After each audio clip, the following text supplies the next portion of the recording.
Trabajo u ocio es elegir entre el bien y el mal.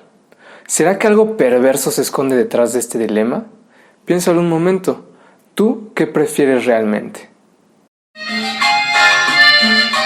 Y dice: no quiero trabajar, ya soy un huevo. Existen tres conceptos que solemos utilizar de manera indistinta: ocio, ociosidad y tiempo libre. Y es verdad, los tres tienen algo en común. Con ellos nos referimos a la vivencia del tiempo que no corresponde al trabajo, a las obligaciones y más específicamente a la productividad. Pero la vivencia de este tiempo puede ser muy variada y las clasificaciones poco precisas. Por ejemplo, lo que ocurre con nuestra vida entre el término de un largo día laboral y la hora de dormir, ¿debemos llamarle tiempo libre? El tiempo de traslado a la oficina, el almuerzo a mitad de la jornada, ¿corresponden o no al trabajo? Ahora bien, si sumamos el factor de recompensa económica para clasificar estas vivencias del tiempo, las cosas se ponen peores. ¿Dónde situamos la preparación para una clase? El cuidado que ofrecemos a un pariente que cae enfermo, la búsqueda de empleo, la aplicación para una beca, la experimentación artística o científica independiente, el propio trabajo doméstico, el seguimiento de las y los influencers a sus redes sociales. No importa si podemos distinguirlo claramente o no, lo que importa es que en nuestra mente hay una diferencia para ello, cargada de valores, lista para juzgar a los demás y a nosotros mismos. ¿De dónde viene este arraigado prejuicio y qué hacemos manteniéndolo?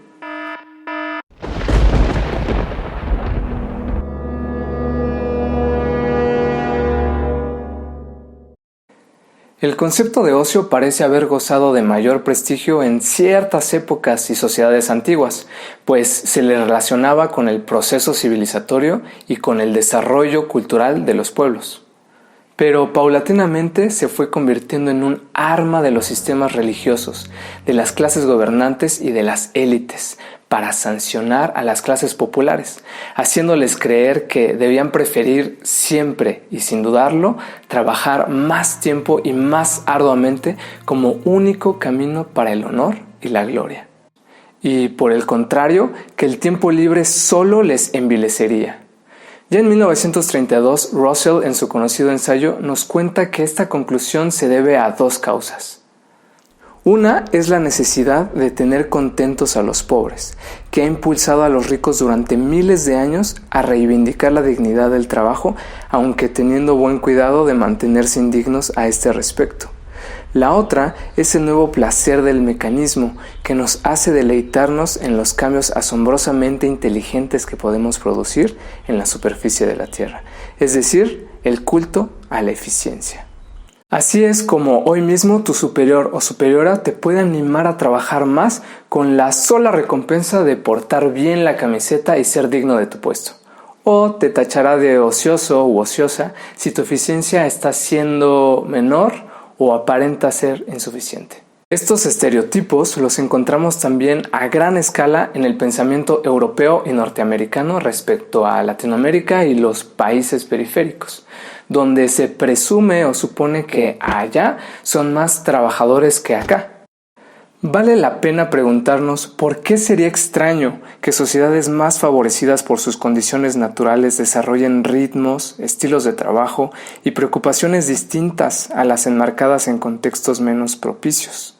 ¿Por qué sería negativo que sociedades o personas medianamente satisfechas dediquen menos tiempo al trabajo productivo y más al ocio?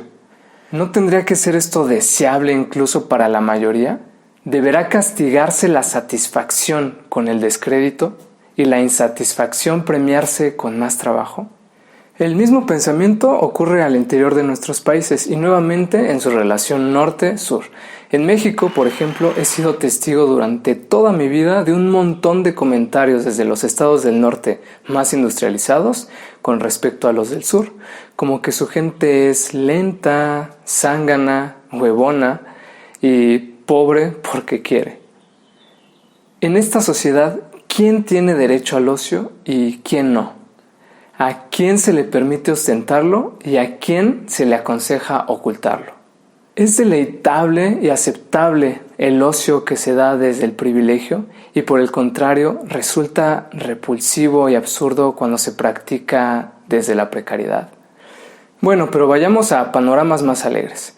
Desde fines del siglo XX, el disfrute del ocio está conquistando nuevamente buena reputación por su vinculación con el desarrollo social y desde luego porque ha demostrado excelentes cualidades como propulsor de las economías. Sí, esa buena reputación se relaciona entonces con el consumo. Es decir, se te disculpará si no estás trabajando, si no estás produciendo, pero entonces debes estar consumiendo y mucho, lo suficiente para resarcir tu falta.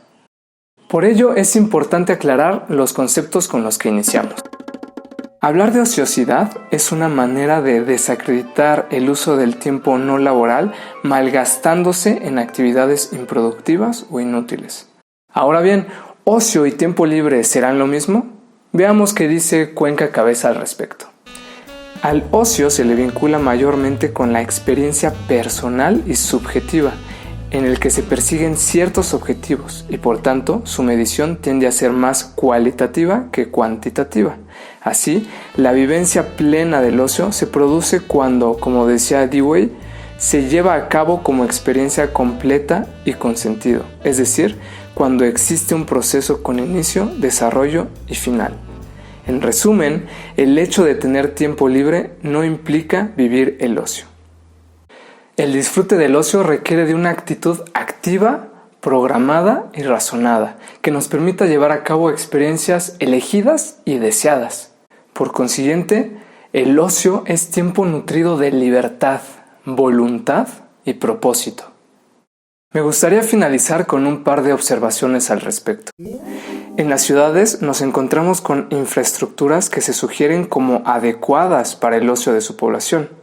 Estas infraestructuras para el ocio están fundamentadas en estudios de planeación y en estándares internacionales, pero no hay duda que atienden también a la mercantilización y a estereotipos de toda índole. Entonces se priorizan los centros comerciales por encima de cualquier área verde y vemos nuestros parques plagados de canchas de fútbol y no de otros deportes, por ejemplo. El adultocentrismo sigue siendo notorio, así como lo es la falta de espacios con enfoques alternativos y que apunten verdaderamente a la inclusión.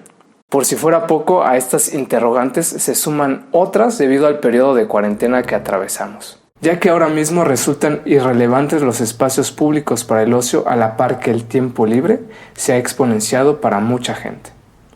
Entonces me vienen a la mente otras opciones también hegemónicas para utilizar el tiempo en aislamiento, como la televisión por internet y específicamente la que ofrecen ciertos proveedores.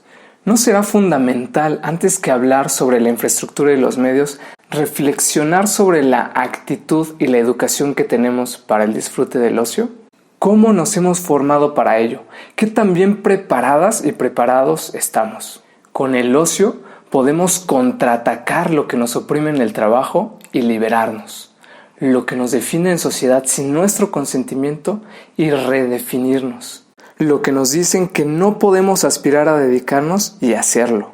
Podemos dejar de favorecer a los de siempre y construir alternativas entre nosotros y nosotras. ¿Qué tal si el ocio lo dedicamos a la resistencia, a la expansión, a la transformación?